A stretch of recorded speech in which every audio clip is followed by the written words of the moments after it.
कल टकराव हुआ था राजकुमार जी और मन्नालाल रावत जी के बीच में और उमेश जी डामोर के बीच में, इसको किस तरीके से देखते हैं आप? हमेशा टकराव उनसे ही क्यों होता है? मन्नालाल रावत, राजकुमार जी रोत हैं, तेरी नींद में मैं, तेरे ख्वाबों में मैं। तो आखिर मन्नालाल रावत की वास्तव में ख्वाबों में दौड़ते हैं। सालों साल से जिला प्रमुख कांग्रेस की बनी थी, है ना? लेकिन अभी आपका कोई मूड है क्या, मतलब कि बाप पार्टी का कोई जिला प्रमुख बने या फिर किसी से समझौता करे? तो कुछ टाइम पहले आदिवासी परिवार के द्वारा चिंतन शिविर आयोजित किए जाते थे, लेकिन अभी कुछ टाइम में बंद हो पड़े, क्यों आखिर? स्टार्ट।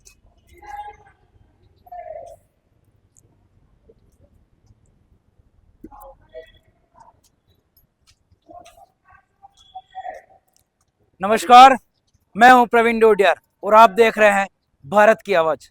दोस्तों, आज हमारे साथ में है अशोक भील, जो कि पहचान के मोहताज नहीं। सर जी, बताइए, आज का जो अधिवेशन था किसको लेकर था? सबसे पहले तो आपको और आपके चैनल के दर्शकों को मेरी तरफ से और मेरे विधानसभा क्षेत्र की जनता की तरफ से खूब खूब जोहार। आज भारत आदिवासी पार्टी का प्रथम अधिवेशन बांसवाड़ा हरिदेव जोशी रंगमंच का यहाँ पर रखा गया है और पार्टी के जो उद्देश्य हैं, पार्टी के कार्यकर्ताओं को किस तरह से मजबूत किया जाए और आने वाले समय में इस पार्टी को किस तरह से इसका ग्रोथ बढ़ाया जाए, इस पर चर्चा हुई। अच्छा, मतलब आने वाले टाइम में आपको पता होगा कि पंचायती राज चुनाव आ रहे हैं, तो क्या रणनीति है आपकी पार्टी की? पार्टी की जिस तरह से धरातलीय मुद्दे लेकर हम लड़ते आ रहे हैं, उसी तरह से फिर हम अपने धरातलीय मुद्दों के साथ में जनता के बीच में जाएंगे। हमारी रणनीति हम चैनल पे क्यों बताएं? ये वो हमारी रणनीति है, हमारी प्री प्लानिंग है। अच्छा। जिस प्लानिंग के साथ हम मैदान में उतरेंगे और आने वाले समय में पंचायती राज को फतेह करेंगे। नहीं, लेकिन आपको पता होगा कुछ टाइम पहले और मतलब सालों साल से जिला प्रमुख कांग्रेस की बनी थी, है ना? लेकिन अभी आपका कोई मूड है क्या, मतलब कि बाप पार्टी का कोई जिला प्रमुख बने या फिर किसी से समझौता नहीं, करेंगे? बिल्कुल जिला प्रमुख भारत आदिवासी पार्टी का मजबूती के साथ में बनेगा और पूर्ण बहुमत के साथ में बनेगा। ये मैं नहीं कह रहा हूँ, क्षेत्र की जनता कह रही है। और आने वाले समय में जब पंचायती राज चुनाव होगा, जिला प्रमुख ही नहीं, जितनी भी पंचायत समितियां नई बनी है, पुरानी है, उन सभी पंचायत समितियों पे भारत आदिवासी पार्टी का प्रधान के रूप में कब्जा रहेगा। ठीक है। पहले मैंने आपको बहुत सुना है, बहुत देखा, मतलब सबसे पहले सुना था आपको चिंतन शिविर से, मैं सुनता आ रहा हूँ, है ना? तो कुछ टाइम पहले आदिवासी परिवार के द्वारा चिंतन शिविर आयोजित किए जाते थे, लेकिन अभी कुछ टाइम में बंद हो पड़े, क्यों आखिर? नहीं, बिल्कुल देखो, आदिवासी परिवार का जो चिंतन शिविर है वो भी जारी है, परंतु छोटे छोटे पॉकेट बैठकों के रूप में हो रहे। पहले की तरह बहुत बड़ा, क्योंकि अब पार्टी और दोनों का पार्टी बनाने के बाद में दोनों का मैनेजमेंट नहीं हो पा रहा है। पर जैसे ही पंचायती राज चुनाव हो जाएंगे, इसके बाद में फिर से वापस बड़े बड़े चिंतन शिविर स्टार्ट किए जाएंगे, पार्टी का काम बाद में। एक बात है जो कल से नेशनल मीडियाओं में चल रही है, बहुत बड़ी खबर है डूंगरपुर से, जो दिशा की बैठक में कल टकराव हुआ था राजकुमार जी और मन्नालाल रावत जी के बीच में और उमेश जी डामोर के बीच में, इसको किस तरीके से देखते हैं आप? देखो, वो मन्नालाल जी रावत पहले भी कई बार राजकुमार जी पे आरोप प्रत्यारोप लगा रखे हैं। वो पहले से प्लानिंग बनाकर आए थे कि इस दिशा बैठक को किस तरीके से बिगाड़ा जाए और किस तरीके से ऐसा माहौल बनाया जाए जिसकी वजह से भारत आदिवासी पार्टी बदनाम हो। जी। अच्छा, मतलब हमेशा टकराव उनसे ही क्यों होता है? मन्नालाल रावत, राजकुमार जी रोत हैं। मन्नालाल जी रावत क्षेत्र के विकास को लेके, क्षेत्र के मुद्दों को लेके, उन्हीं के क्षेत्र में झाड़ोल फलासिया वगैरह वगैरह जो पढ़ते हैं, वहाँ पर लड़कियों को बेचा जाता है, लड़कों को बेचा जाता है। वो मुद्दे, इस तरह के मुद्दे नहीं उठाकर बस सिर्फ धर्म की राजनीति, धर्म की राजनीति, धर्म की राजनीति। और राजकुमार जी रोत भारत आदिवासी पार्टी को एक अच्छी विचारधारा के साथ में आगे बढ़ाने का हम सब मिलकर प्रयास कर रहे हैं। उनको रोकने के लिए मन्नालाल जी रावत को खुला छोड़ रखा है।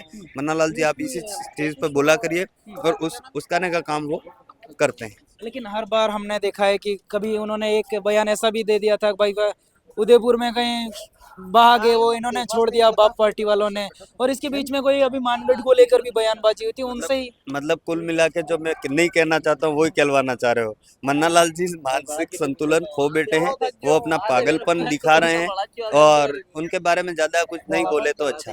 ठीक है। बीच में एक दिन पहले, मतलब 28 तारीख को राजकुमार जी ने एक पोस्ट की थी, उसमें शायद प्रतापगढ़ का ही कोई प्रथम अधिवेशन हुआ था या कुछ दिशा की बैठक थी शायद, इसके बाद में कलेक्टर पर आरोप लगाए थे मन्नालाल रावत ने। इसके बाद वो दैनिक भास्कर की जो कटिंग है वो राजकुमार जी ने पोस्ट करी, जो आपने भी देखी होगी, है ना।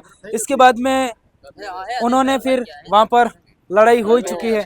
तो मतलब राजकुमार जी ने यूं भी बोला था कि तेरी नींद में मैं, तेरे ख्वाबों में। तो आखिर मन्नालाल रावत के वास्तव में ख्वाबों में दौड़ते हैं। मतलब राजकुमार जी रोज का कहने का मतलब ये है कि तुम्हारी नींद में भी भारत आदिवासी पार्टी दौड़ती है, राजकुमार रोज दौड़ता है, तुम्हारे ख्वाबों में भी। मतलब उनके भाषण कभी भी सुनो आप, हमेशा भारत आदिवासी पार्टी धर्म, भारत आदिवासी पार्टी धर्म, इसके अलावा उनके पास किसी प्रकार के कोई मुद्दे नहीं है। लेकिन उसमें एक बात स्पष्ट लिखी थी उन्होंने नीचे कि भारत आदिवासी पार्टी है जो ईसाइयों के एजेंट के रूप में यहाँ पर आदिवासी अंचल में काम कर रही। क्या आपने अभी देखा होगा कि भारत आदिवासी पार्टी ने कभी भी ये नहीं बोला तुम ईसाई बन जाओ, कभी भी ये नहीं बोला। हम किसी धर्म के विरोधी नहीं है, हम किसी धर्म के विरोधी नहीं है, पर हम चाहते हैं कि हमारी जो मूल संस्कृति है उस संस्कृति की ओर लौटा जाए। मतलब मेरी बात सुनिए, बहुत बार होता है कि भारत आदिवासी पार्टी हमेशा आदिवासियत को लेकर चलती है, आदिवासी को जिंदा रखना चाहती है ना, आदिवासियों का नाम कमाना चाहती है। लेकिन कहीं न कहीं कुशलगढ़ साइड हैं जो लोग हैं, धर्मांतरित हो चुके हैं, कन्वर्टेड क्रिश्चियन है ना, उनके अधिवेशन फेस्टिवल होते हैं, वहाँ पर सांसद राजकुमार रोध भी पहुँचते हैं, जय कृष्ण पटेल भी पहुँचते हैं। तो मतलब ये वहाँ तो जाते हैं और इधर हिंदू का विरोध करते हैं। नहीं, बिल्कुल ऐसा नहीं है।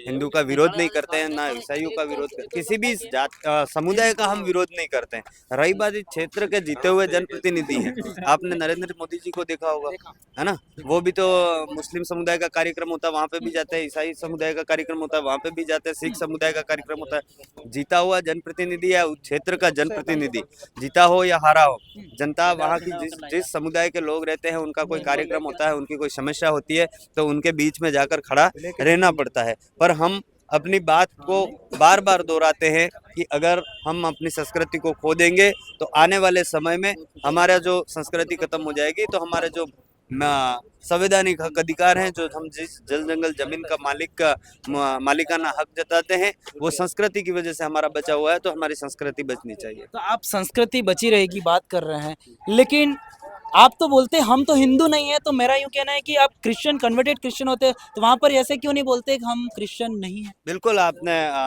उन्होंने राजकुमार जी का भाषण सुनना, आप पहले भी सुनना, अभी जेकी भाई का भी सुनना, उनका कहना यही है कि हमारी जो मेन संस्कृति है उसकी तरफ हमको बढ़ना है। मतलब वहां पर भी बोलते हो? जी, मैंने एक दो बार सुना है उनका। कल एक वीडियो वायरल हो रहा था, आप ही के क्षेत्र के भाजपा के जिला अध्यक्ष पुंजीलाल गायरी, वो एक वीडियो में कह रहे थे कि जो भारत आदिवासी पार्टी है कहीं न कहीं ये मन्नालाल रावत की ओर इशारा कर रहे हैं और उनकी ओर अग्रसर हो रहे हैं, है ना।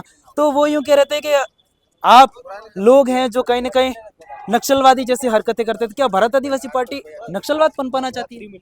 आपने देखा होगा कल जो बहस राजकुमार जी और उनके मन्नालाल जी के बीच में तू में हो रही थी, आपने कई बार देखा होगा बड़े बड़े सदनों में आमने सामने जूते चल जाते हैं, कभी कभी सदनों में भाषण करते हुए तू में हो जाती है। और मैं पुंजीलाल गायरी जी से यही पूछना चाहूँगा, वो मेरे क्षेत्र के हैं और कभी मिलेंगे तो जरूर पूछूंगा मैं साथ में बैठ के किसी कार्यक्रम में कि पुंजीलाल जी मुझे नक्सलवाद की परिभाषा बताइए, नक्सलवाद की परिभाषा बताइए। और जिस दिन जो युवा जागरूक है उन्होंने उनको रोक के पूछ लिया कि पुंजीलाल जी आप नक्सलवाद की परिभाषा बताए बिना नहीं जा पाओगे, इतना तो उनके लिए बहुत भारी पड़ जाएगा। ये हमेशा बोलते रहते हैं, मैं मिलता हूँ उनसे, कभी कभार एक दो कार्यक्रम में भी मिले तो हमारी बात होती है, तो इस बारे में तो मैं पूछता हूँ पुंजीलाल जी किसी दिन ये काम हो जाएगा तो आपके लिए बहुत भारी हो जाएगा। और नक्सलवाद, जल जंगल जमीन की बात करना या जीते हुए जनप्रतिनिधि अपने भ्रष्टाचार जैसे मुद्दों को लेकर खड़े होते हैं, उसमें अगर कभी संगठनों के नेताओं के बीच में अलग अलग संगठनों के नेताओं के बीच में अगर तू मैं किसी प्रकार की कोई बहस हो जाती है, इसका मतलब ये नहीं है कि वो नक्सलवाद है। नक्सलवाद तो पहली बात तो वो नक्सलवाद की परिभाषा ही पता नहीं। पुंजीलाल जी जिला अध्यक्ष बने, ओबीसी समाज से आते हैं, कभी ओबीसी समाज की एक बार मांग उठा के तो देखें।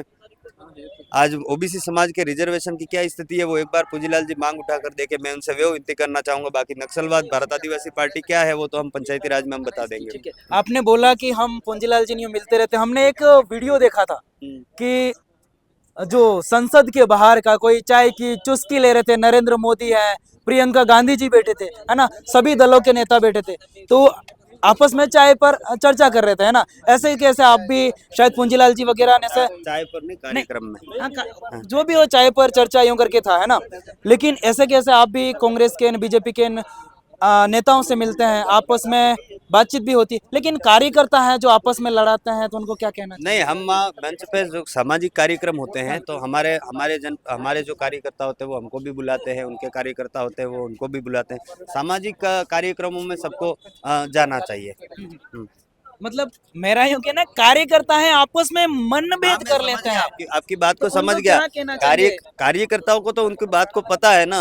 मनभेद तो इसलिए कर लेते हैं कि हमारा ये नेता गलत है। बीजेपी का हो वो भी हमसे कर लेगा, कांग्रेस का होगा वो भी कर लेगा, बाप वाला उनसे करेगा, वो तो स्वाभाविक बात है। और नेताओं के मन में भी रहता है, नेताओं के मन में भी रहता है कि ये नेता खराब है। हम भाषणों में बोलते हैं ये नेता खराब है, पर आपस में कभी आमने सामने मिल जाए तो बात करनी पड़ती है। लेकिन मेरा यूं कहना है, आप लोगों अरे को मैं आपकी पूरी बात को समझ गया, मेरे को ज्यादा उलझाने का प्रयास नहीं करे तो बेहतर रहेगा। उलझा नहीं रहा मैं, मतलब लोगों के सवाल है जो लोगों आपसे के सवाल है, मैं जनता से ये अपील करूंगा। हमारे बिली भाषा में कहावत है, अगर कभी ऐसा मौका मिल जाए तो नमिया नर सदा सुखी, नमिया नर सदा सुखी, नरम रह के अपनी लड़ाई को जारी रखना है। और आने वाले टाइम में अपन को अपनी जो मकसद है, अपना जल जंगल जमीन को सुरक्षित करना, संवैधानिक हक अधिकारों को सुरक्षित करके धरातल पर लागू करवाना, हमारे क्षेत्रीय जैसे मुद्दे हैं, किसानों के मुद्दे हैं, बेरोजगारों के मुद्दे हैं, युवाओं के मुद्दे हैं, उन मुद्दों के लिए लड़ाई लड़ना हमारा काम है। ये थे अशोक भील, जिन्होंने मतलब डायरेक्टली तो नहीं बोला, लेकिन इनडायरेक्टली यही कहना चाह रहे हैं कि पार्टियों में मतभेद होता है लेकिन मनभेद नहीं होना चाहिए। ये युवाओं को ऐसा ही कुछ संदेश देना चाह रहे हैं। और इस पर आप क्या सोचते हैं, कमेंट करके अपनी राय जरूर दें।